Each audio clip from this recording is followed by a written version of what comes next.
Hi, I'm Solbrick, an adult fan of Lego, also known as an AFOL, and I'm on a mission to build this custom Lego town called Soltown.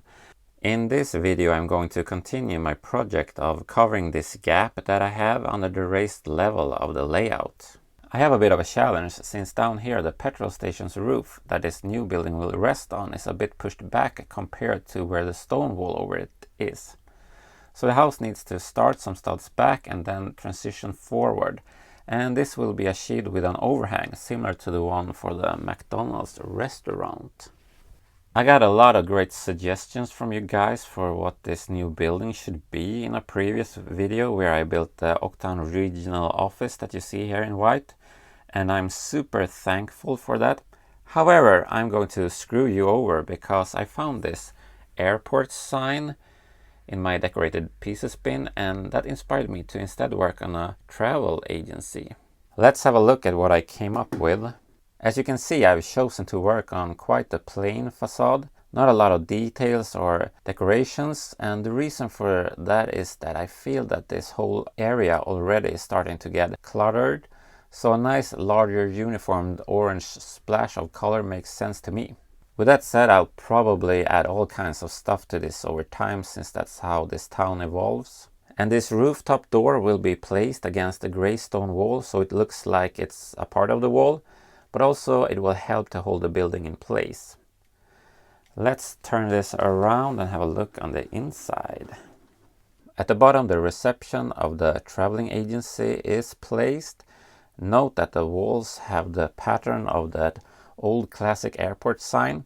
A bit of an Easter egg there. The receptionist has a lovely front desk and is ready to, at any given moment, serve coffee for the clients. This lady here looks ready for an adventure. Oh, hello, that's Heloise, the old pulp comic book hero, The Phantom's Daughter. A comic book that I was the editor for in Sweden for 10 years. On the wall they have posters of different places you can travel to, and if you find a treasure, that can help you finance your holiday. And also they have this nice little Buddha statue there. Next floor is where the travel agent has her office, and this is where you can plan your travels.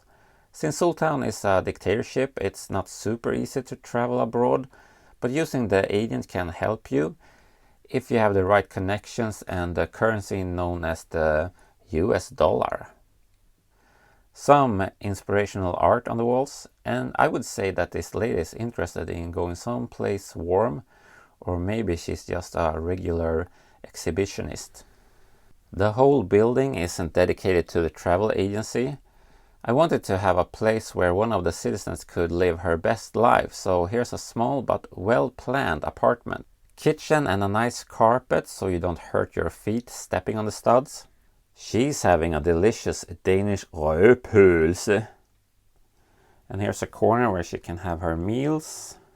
Take a step up and the rest of the apartment is where the overhang is. Back here we have the living room part of the apartment. I just love this sofa that's from set 41427, Emma's fashion shop from 2020. A flat screen so she can watch Succession. And behind the kitchen is where the sleeping magic and the fuck magic happens. Some shaky handheld action for you guys. I think this turned out rather. Let's pop this in its place. I mean, it feels really good to finally have most of this covered up now. A milestone in Soltown. Or may I say, a mile brick. LOL. Just tighten that a bit more and look at that. Rather smashing. And this orange here complements the used cars dealership. Oh, and here's an extra sign for the travel agency.